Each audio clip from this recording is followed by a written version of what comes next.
अस्सलामुअलैकुम, sports world में आपको वेलकम कहेंगे। मैं हूं हिफ्सा इम्तियाज। पीसीबी के वारे न्यारे हो गए। पीएसएल की टीम सियालकोट स्टैलियंस की ऑनरशिप तब्दील होते ही टीम की मालियत 1 अरब 85 करोड़ से 2 अरब हो गई है।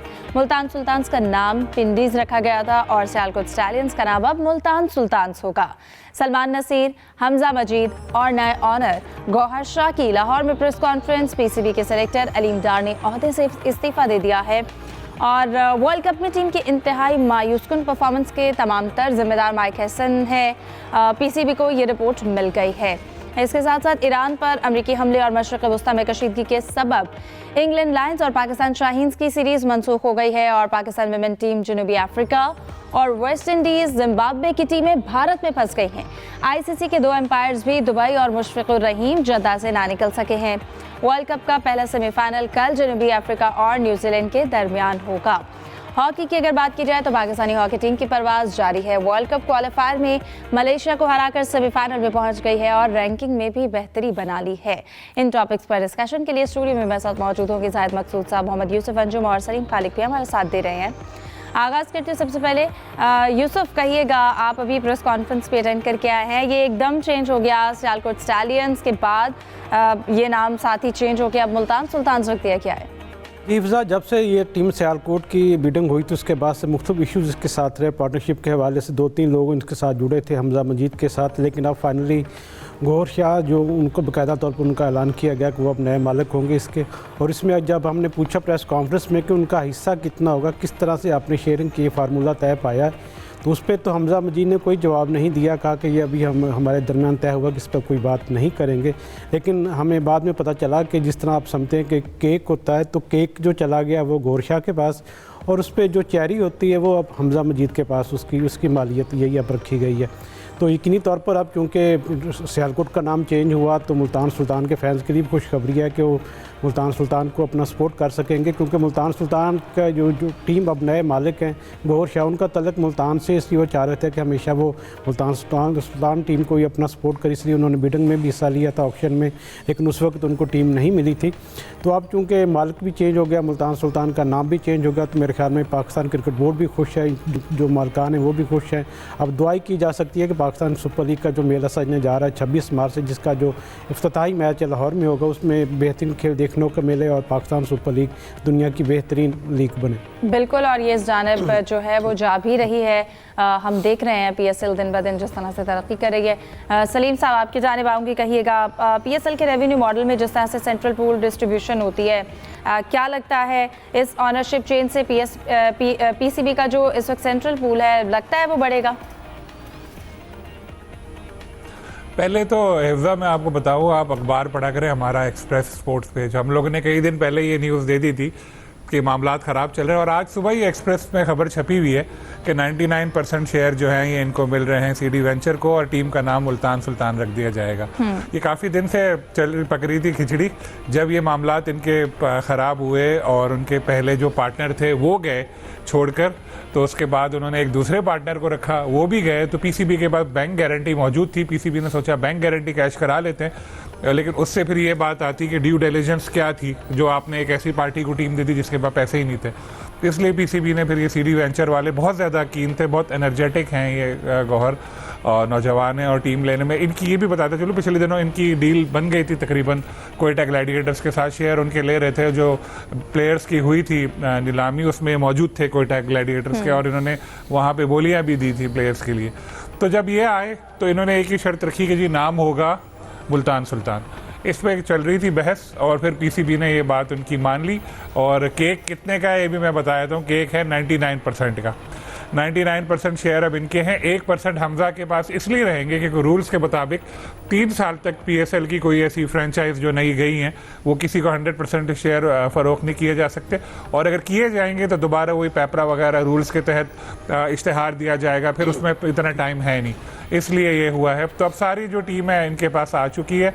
और मैं पढ़ रहा था यूसुफ साहब की खबर हमारे ग्रुप में जिसमें इन्होंने प्रेस कॉन्फ्रेंस का लिखा कि सलमान नसीर साहब कह रहे थे कि कोई इनके माली मसले में नहीं है, कोई कुछ नहीं है, इन्होंने कोई ऐसा नहीं किया और इसीलिए मेरे साथ बैठे हैं। तो मैं अगर होता तो एक सवाल करता, बल्कि शायद मैं भी नहीं करता क्योंकि सलमान साहब नाराज़ हो जाते। इधर आपसे मैं पूछ लेता हूँ कि अगर उनकी सारी फाइनेंशियल ऑब्लिगेशंस पूरी थी तो आपने 99% शेयर दूसरी पार्टी को क्यों दिए, इनको क्यों नहीं कंटिन्यू किया? खैर जो भी हुआ PSL के लिए अच्छा हुआ है।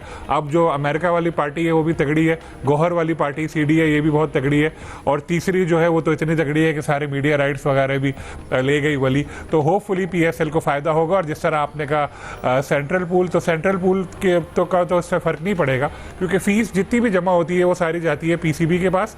सेंट्रल पूल बढ़ेगा, जो टेलीविज़न राइट्स अच्छे बिके हैं उससे, जो ब्रॉडकास्ट डील का मैं बता रहा हूँ, बाकी जो स्पॉन्सरशिप वगैरह के होंगे उससे फ़ायदा होगा। सही।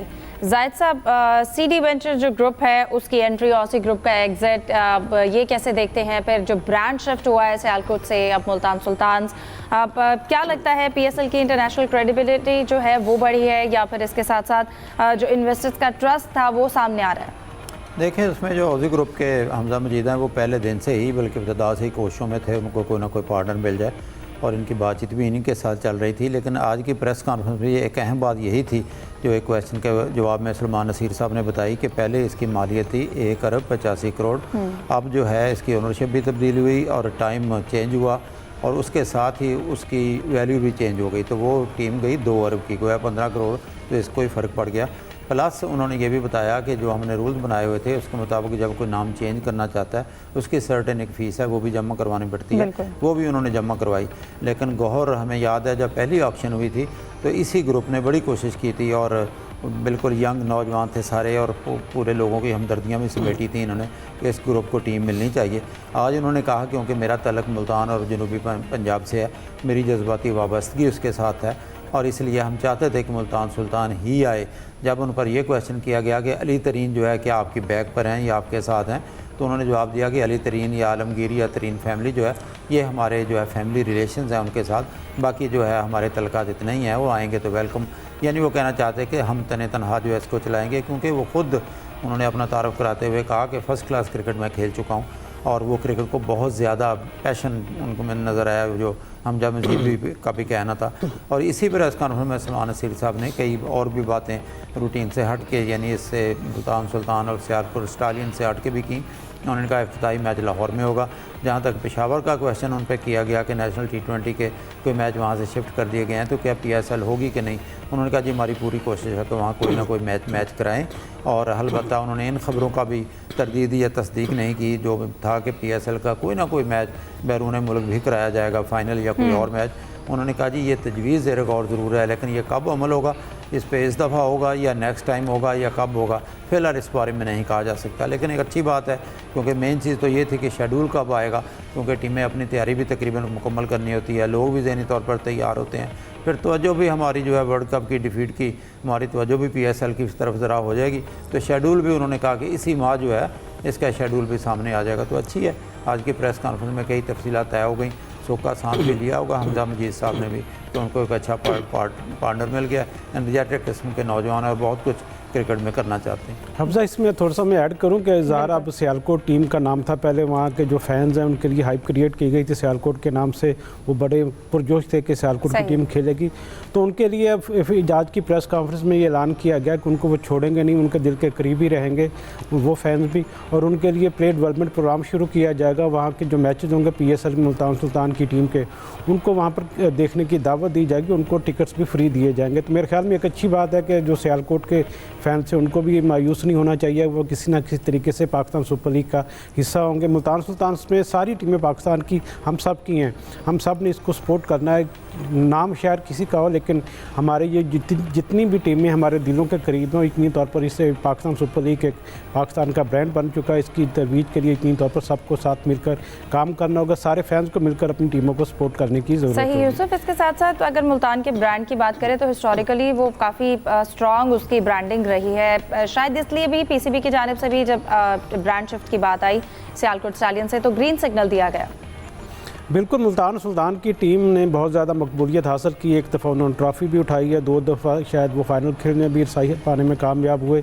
अली तरीन के ज़ाती ईगो की वजह से यकीनी तौर पर मुल्तान सुल्तान के फैंस को अपनी टीम से महरूम होना पड़ा था, लेकिन अब चूँकि टीम की वापसी हो गई है, अच्छा फैसला ये पाकिस्तान क्रिकेट बोर्ड का भी है और कि उन्होंने मुल्तान सुल्तान की टीम को PSL में भी इसका असर जो है वो अच्छा दिखाई देगा। बिल्कुल ऐसा ही दिखाई देगा, क्योंकि फैन प्यार करते हैं मुल्तान सुल्तान की टीम के साथ। इनकी बहुत ज़्यादा व्यूवरशिप ऑलरेडी बनी हुई है, तो मेरे ख्याल में गौर शाह को फ़ायदा होगा मुल्तान सुल्तान की टीम लेने से। सही यूसुफ, 26 मार्च से PSL का जो इवेंट है वो स्टार्ट होगा। इससे पहले T20 वर्ल्ड कप जैसे पाकिस्तान के लिए ख़त्म हुआ, वो एक अच्छे नोट पर नहीं हुआ, फिर उसके आफ्टर शॉक्स आ रहे थे।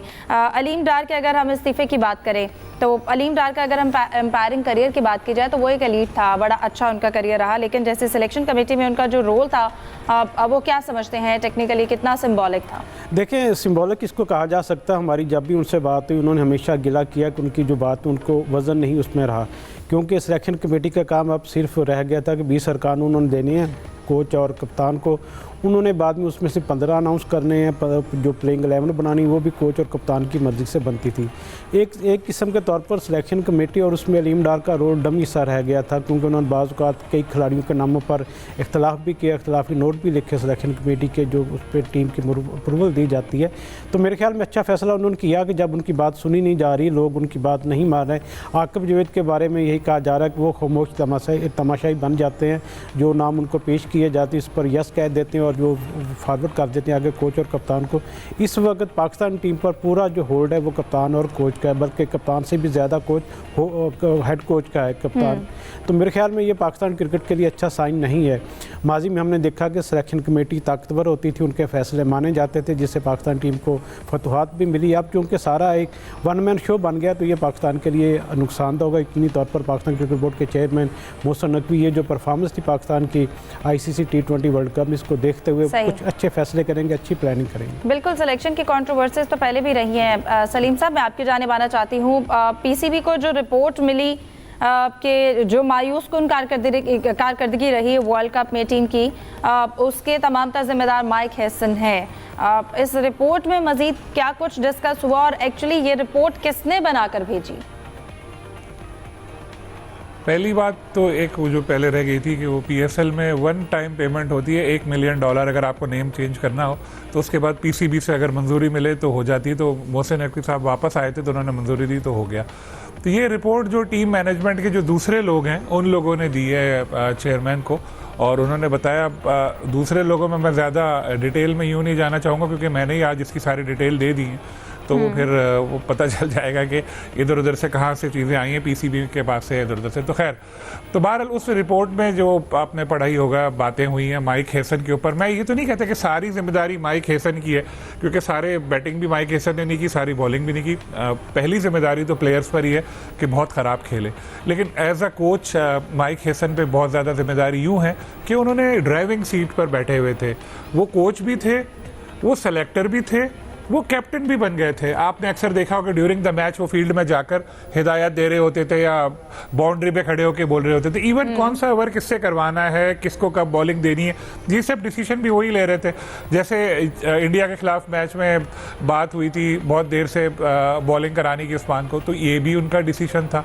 इसी तरह जो एक और फैसला था कि इंग्लैंड के खिलाफ पहले मैच में पहले ओवर में विकेट ली हटा दिया आपने और उसको साइम को लिया, ये भी उन्हीं का फैसला था। फ़खर जमान को पहले ही बाहर कर दिया आपने, एंड में जाके खिलाया। बाबर आजम स्क्वाड में ही नहीं थे 15 के, सेलेक्टर्स ने उनको सेलेक्ट ही नहीं किया था, लेकिन इन्होंने माइक हैसन ने इसरार करके उनको टीम में शामिल कराया। बहुत सारे ऐसी चीज़ें इन्होंने की जो उस वक्त तो PCB दरगुजर करता रहा, क्योंकि इनको इख्तियारात मिले हुए थे। लेकिन अब जब पता चला कि तो पूरे सब कुछ हाथ से निकल गया, तो जाहिर है अब ये बातें सामने आ रही हैं। रही बात अलीम डार के रिस्पॉन्सिबल हैं भी, अगर हैसन रिस्पॉन्सिबल हैं भी, तो भी कैप्टन और सीनियर प्लेयर्स की अगर हम अकाउंटेबिलिटी की बात करें तो उसका इंडेक्स क्या बनता है? बिल्कुल, मैंने शुरू में ये बात बोली थी कि सबसे ज़्यादा जिम्मेदारी तो प्लेयर्स पे आती है, क्योंकि वही खेल रहे थे। और कैप्टन जो है ना, कैप्टन बहुत वीक कैप्टन है। बदकिस्मती से। जो वीक बंदा हो ना, उसके ऊपर डोमिनेट करना बहुत आसान होता है। उसको जो आप लिख के दो, जो बोलो आप करते रहोगे। जो थोड़ा थोड़ा तगड़ा बंदा होगा, उसको आप ज़रा सा बोलोगे ना उसकी डोमेन में, आप ये ग्राउंड में ये करना है वो करना है, वो नहीं मानेगा। जैसे रिजवान के साथ हुआ, वेस्ट इंडीज़ का जो टूर था पहले, जो रिजवान कैप्टन थे, उसमें भी माइक हैसन ने ऐसे ही किया था। उन्होंने ग्राउंड में बार बार उनको हिदायत भेज रहे थे, तो उस पर नाराज़ हो गए थे रिजवान, तो फिर उन दोनों की अनबन भी हो गई थी। तो ये हुआ था। बेचारे सलमान की एक तो परफॉर्मेंस नहीं है। अगर आपकी परफॉर्मेंस अच्छी हो ना, वैसे ही आप में बहुत ज़्यादा कॉन्फिडेंस आ जाता है, आप बिल्कुल तगड़े होकर रहते हो। लेकिन आपकी परफॉर्मेंस वीक हो तो उसके बाद आप खुद यूँ हो जाते हो। तो ये वजह है। तो यही हुआ, परफॉर्मेंस वीक थी, इसकी वजह से बिल्कुल ढीले और उनके ऊपर डोमिनेट कर गए कोच। और कैप्टन का बिल्कुल किरदार है, और कैप्टन को उनको बदकिस्मती से मैं ये कहूँगा होना ही नहीं चाहिए। और माइक हैसन का भी मेरा ख्याल है कि ये बांग्लादेश की सीरीज़ चूँकि अब बिल्कुल सर पर आ चुकी है, तो वहाँ तो वो होंगे, लेकिन उसके बाद शायद उनको भी अपना सामान पैक करना पड़ेगा और फिर कोई नए कोच की तलाश होगी। बिल्कुल ठीक है। प्रोग्राम में डिस्कशन को कंटिन्यू करेंगे एक ब्रेक के बाद। Stay with us.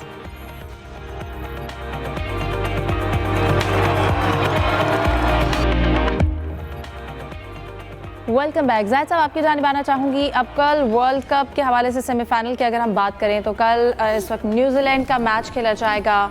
क्या लगता है इस मैच से, क्या एक्सपेक्टेशंस हैं? न्यूजीलैंड कितना बेहतर परफॉर्म कर सकती है?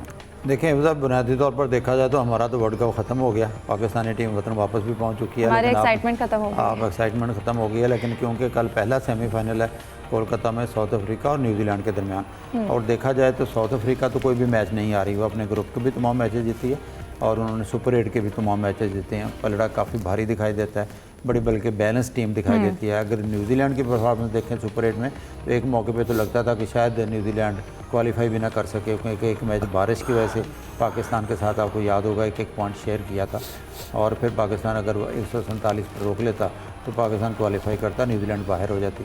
तो इनकी परफॉर्मेंस देखी जाए अगर वर्ल्ड कप के सामने, तो साउथ अफ्रीका बहुत ही बैलेंस टीम दिखाई देती है। एडन मरकरम ने, आपको याद होगा, इंडिया के खिलाफ जो मैच था, 13-50 का रिकॉर्ड जो है वो बराबर भी किया था 19 गेंदों पर। और फिर क्विंटन डी कॉक जो है, उन्होंने 3000 रन, वो पहले साउथ अफ्रीकन है जिन्होंने उस मैच में 3000 रन मुकम्मल करके पहले साउथ अफ्रीकन बने थे जिन्होंने 3000 रन T20 में किए।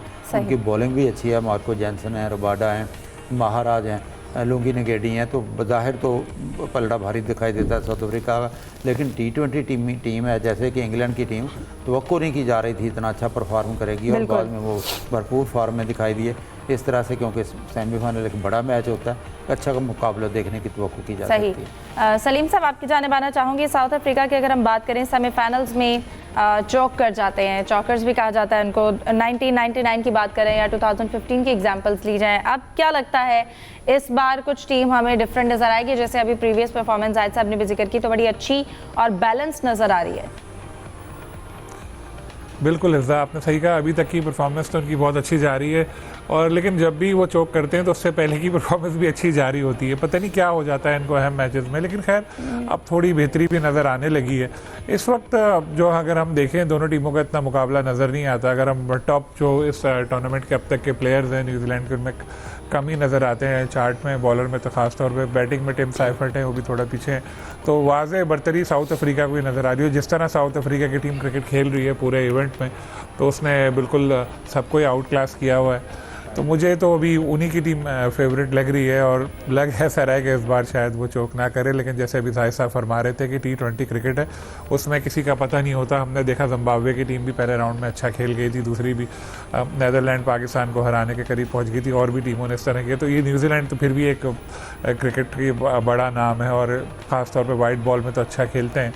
तो एक दिलचस्प मुकाबले की तवक्को है, लेकिन अगर अब तक आप पूछें तो साउथ अफ्रीका की टीम प्लेयर फेवरेट है। सही। यूसुफ, न्यूजीलैंड की टीम के हवाले से क्या कहेंगे? 2015 और 2019 के फाइनल्स की एग्जांपल है कि हमें वो आईसीसी के इवेंट्स में जो उनका टेम्परामेंट है वो बड़ा स्ट्रॉन्ग रहता है। अब सेमीफाइनल्स को देखते हुए उनकी जो परफॉर्मेंस है वो कितनी अच्छी होगी? स्पिन फ्रेंडली पिचेस हुई तो किस टीम को फ़ायदा होगा? देखें, ये अगर माजी का रिकॉर्ड देखा जाए तो जब भी न्यूजीलैंड और साउथ अफ्रीका का सामना हुआ, हमेशा न्यूजीलैंड की टीम ने कामयाबी हासिल की है। 2011 में उन्होंने 49 रन से कामयाबी हासिल की थी। 2015 में ऑकलैंड में मैच हुआ था सेमीफाइनल, वहाँ पर उन्होंने 4 विकेटों से अपना फतह पाई थी। जबकि 2025 में आईसीसी चैंपियन ट्रॉफी का जो सेमीफाइनल लाहौर में खेला गया जिसमें न्यूजीलैंड की टीम ने 50 रन से ये फतह अपने नाम की थी। ये मैच चूँकि कोलकाता में होना तो वहाँ की जो पिच है वो ज़्यादा बैटिंग के लिए साजगार है, वहाँ पर स्पिनर को ज़्यादा मौका मिलता है। उसके तो अगर कम्बिनेशन के हवाले से देखा जाए तो न्यूजीलैंड की टीम को ज़्यादा मजबूत दिखाई देती है। साउथ अफ्रीका की जो करंट पोजीशन वो काफ़ी अच्छी जा रही है, लेकिन ओवरऑल जो अगर देखा जाए तो मेरे ख्याल में न्यूजीलैंड की टीम का ज़्यादा पल्ला भारी रहेगा कल के मैच में। सही। इसके साथ साथ मैं जाहिद साहब आपकी जानिब आना चाहूँगी। इस वक्त जो मशरिक़ वस्ता में कशीदगी है उसके सबब काफ़ी टीम्स जो हैं वो फंस गई हैं इंडिया में। इसके साथ साथ कुछ क्रिकेटर्स हैं जद्दा में फंसे हैं, तो इस हवाले से क्या अपडेट्स हैं? और फिर जो सीरीज़ थी अगर हम बात करें इंग्लैंड लायंस और पाकिस्तान शाहीन्स की, वो भी मनसूख हो गई है। इसमें देखें जो पूरे इलाके में जब से अमेरिका ने हमला किया था ईरान में, फिर जो मशरिक़ वस्ता में जो कशीदगी पैदा हुई, सारे मुल्कों में एक खौफ की फ़ज़ा है। एयरपोर्ट पर बेपनाह जो है मुसाफिर दुनिया के भर के स्टक हुए हुए हैं। स्पोर्ट्स की सरगर्मियाँ मुअत्तल हो चुकी हैं। वेस्ट इंडीज़ और जिम्बाब्वे की टीमें जो कि वर्ल्ड कप से आउट हो गई थी, उन्होंने वापस जाना था और दोनों जो है अभी तक वहाँ पर मुंतज़र हैं। और ख़ास तौर पर देखें, अब 2 अंपायर थे पाकिस्तान के, एहसन रज़ा और आसिफ याकूब, वो कोलंबो में थे क्योंकि पाकिस्तानियों को आईसीसी ने इंडिया में तो कोई ड्यूटी दी नहीं है इन ऑफिशियल्स को भी। तो पाकिस्तान की टीम के आउट होते ही अफसोसनाक बात यही थी कि हमारे ऑफिशियल्स भी आउट हो गए। तो दोनों जो है वहाँ पे, क्योंकि आईसीसी का एग्रीमेंट होता है एमिरेट्स एयरलाइंस के साथ, उनके साथ वो दुबई पहुँचे और फिर हमारे ज़राए के मुताबिक अभी तक तो वो वहीं पे हैं, क्योंकि जब वो दोपहर को पहुँचे हैं रात को उनकी वापसी की फ़्लाइट थी और इसी दौरान ये अटैक हो गया और हमलों में शिद्दत आ गई। और जो आपने बात की है कि वो पाकिस्तान शाहीन और इंग्लैंड लायंस के मैचेस इन दिनों वहाँ पे जारी थे मुत्तहिदा अरब इमारात में, और कशीदगी की वजह से इंग्लैंड क्रिकेट बोर्ड ने ही तजवीज़ दी थी कि यह मनसूख कर दी जाए और अभी तक दोनों टीमें वहाँ पे हैं। वो भी अपनी टीम को निकालना चाहते हैं। फिर साउथ अफ्रीका में हमारी विमेन टीम गई हुई है वहाँ पे सीरीज़ खेलने के लिए, जो लकी रही टीम, उन्होंने आखिरी वनडे मैच भी जीता साउथ अफ्रीका के खिलाफ बड़े मार्जिन से। तो वो भी वापसी का सफ़र उनका बरास्ता दुबई था। तो पूरी दुनिया में अगर देखा जाए स्पोर्ट्समैन भी जहाँ जहाँ भी हैं वो काफ़ी अपसेट हैं। और फिर मुशफ़िकुर रहीम और बांग्लादेश के साबिक़ कप्तान जो है उन्होंने सोशल मीडिया पे डाला हुआ था, वो उम्रा के लिए आए थे और फ़्लाइट परवाज़ भी करने लगी थी लेकिन वापस आकर लैंड कर गई। तो एक अफसोसनाक सूरत हाल कही जा सकती है पूरी दुनिया के लिए भी, और ख़ास तौर पर स्पोर्ट्स की दुनिया तो बहुत ज़्यादा इससे नुकसान पहुँचा और मुतासर हुई। सही। सलीम साहब, ब्रेक पर जाने से पहले जैसे जाहिद साहब ने भी जिक्र किया अभी अपनी गुफ्तगू के आगाज़ में कि हमारे लिए जो वर्ल्ड कप की एक्साइटमेंट है वो तो ख़त्म हो चुकी है, क्योंकि पाकिस्तानी टीम जब वर्ल्ड कप से बाहर हुई तो हमारे लिए उस तरह से एक्साइटमेंट नहीं है। एक क्रिकेट लवर के लिहाज से हम मैचेस देखेंगे। तो आपसे जब गुफ्तगू की तो आप अलीम डार के हवाले से भी कुछ कहना चाह रहे थे, और आप क्या समझते हैं जो उनका रेजिग्नेशन था वो वर्ल्ड कप में जो फेलियर हुआ उसका इनडायरेक्ट एडमिशन भी है? हिफ्ज़ा, पहले मैं बता दूं मुशफ़िकुर रहीम पहुंच चुके हैं घर, और अगर आप मुझसे ये सवाल नहीं पूछती ना तो मैं अगले सवाल जो भी आप पूछते हैं उसके आखिर में इसको ले आता। मैंने इसलिए आपसे पहले कर लिया क्योंकि मुझे पता था आप ब्रेक पर जाने से पहले ये बोलना चाह रहे थे। एग्जैक्टली, मैं फिर अगले में फिर ले आता, कहीं ना कहीं फिट कर लेता। देखिए, मेरा सिर्फ ये सवाल है कि जब टीम हार गई, जब सब कुछ हो गया, तो आपने इस चीज़ को पॉइंट आउट किया। अलीम डार बहुत अच्छे इंसान है, मुझे बहुत पसंद है, लेकिन यहाँ पर थोड़ा सा ना कभी कभी इंसान को मसलहत का शिकार होना पड़ता है। शायद वो भी हो गया, क्योंकि ये क्लियरली नज़र आ रहा था कि माइक हसन डोमिनेट कर रहे हैं। एक बंदा टीम में नहीं था, बाबर, उसको टीम में डलवा दिया, तो आप देखिए कितना पावरफुल होगा। तो जब इस तरह की चीज़ें होती है ना, माजी में होते थे, सलाउद्दीन सलू एक चीफ सेलेक्टर होते थे, कई बार उन्होंने छोड़ा। इवन अब्दुल कादिर मरहूम, मुझे याद है वर्ल्ड कप के बीच में छोड़ गए थे वो। तो अगर कभी ऐसा हो ना, तो अगर बंदा बीच में छोड़ के चले जाए तो हम देखिए इतने साल बाद भी उसको याद कर रहे हैं। तो अलीम भाई को यही करना चाहिए था। अब देखिए सिलेक्शन कमेटी में कौन है, मैं भी भूल गया था, मैं झूठ क्यों बोलूं, मैंने भी पीसीबी की वेबसाइट पर जाके नाम देखे, अलीम डार, अजहर अली, 2 बंदे के नाम है, और तीसरा जो उस्मान एनालिस्ट है वो, क्योंकि वो वोटिंग नहीं है तो इसलिए नहीं। तो ये सिलेक्टर्स इतने बैकग्राउंड में रहते हैं बिल्कुल, और जब फिर टीम हारती है, क्रिटिसिज्म आता है, तो फिर वरना पहले तो प्रेस कॉन्फ्रेंस होती थी, नाम आता था स्क्वाड में भी कि इसने सेलेक्ट किया, अब तो किसी को पता ही नहीं है। तो इनको भी अकाउंटेबिलिटी इनकी भी होनी चाहिए, इन लोगों से भी पूछना चाहिए। बिल्कुल। ऐसा अगर हम ओवरहॉलिंग की बात करें तो 1999 और 2011 के बाद भी हुआ था, लेकिन उम्मीद करते हैं अब चीज़ें जो हैं वो बड़ी सर्जरी हो तो उसके बाद बेहतर हो। यूसुफ, मैं आपकी जानिब आना चाहूँगी, अगर हम हॉकी की बात करें तो हॉकी में पाकिस्तान की जो अभी परवाज़ है वो हमें अच्छी जाती हुई दिखाई दे रही है। वर्ल्ड कप क्वालिफायर में मलेशिया को हराकर हम सेमीफाइनल में पहुंच गए, रैंकिंग भी बेहतर हुई है। मलेशिया ट्रेडिशनली एशियन हॉकी में बड़ी स्ट्रांग रही है, तो ये विन पाकिस्तान के लिए और रैंकिंग के लिए कितनी बेहतर है? देखिए फिजा, प्रो लीग के 8 मैचेस हारने के बाद मिस्र में पाकिस्तान की team FIH world cup qualifier में हिस्सा ले रही है और यकीनी तौर पर पाकिस्तान टीम ने बहुत अच्छा आगाज़ किया है। बड़ी अच्छी खबर है पाकिस्तान के लिए कि पाकिस्तान की जो रैंकिंग है वो भी 2 दर्जे बेहतरी के बाद अब 12वीं पोजीशन पर पाकिस्तान की टीम आ गई है। मलेशिया की टीम क्योंकि 14 रैंक थी, पाकिस्तान ने उसको हराया तो पाकिस्तान को उससे ज़्यादा पॉइंट्स मिले, जिसकी वजह से अब जो मलेशिया की रैंकिंग है वो पाकिस्तान की जगह पर 14वीं होगी, जबकि पाकिस्तान उसकी जगह पर 12वें नंबर पर चला गया। सेमीफाइनल में चूँकि हमने क्वालिफाई कर लिया है, बस इसके बाद हमें एक मैच जीतना, फिर पाकिस्तान की टीम यकीनी तौर पर वर्ल्ड कप में हम उसको खेलते हुए देखेंगे। 2018 में पाकिस्तान की टीम ने आखिरी बार वर्ल्ड कप खेला था। पाकिस्तान टीम का जो कल मैच होगा ऑस्ट्रेलिया के यकीनी तौर पर एक नुमाइशी मैच होगा, जिसमें पाकिस्तान की टीम को 5 से 6 गोल से यकीनी तौर पर फतह हासिल करना होगी। प्रोग्राम का वक्त खत्म हो जाता है, हमें दीजिए इजाजत। अल्लाह हाफिज़।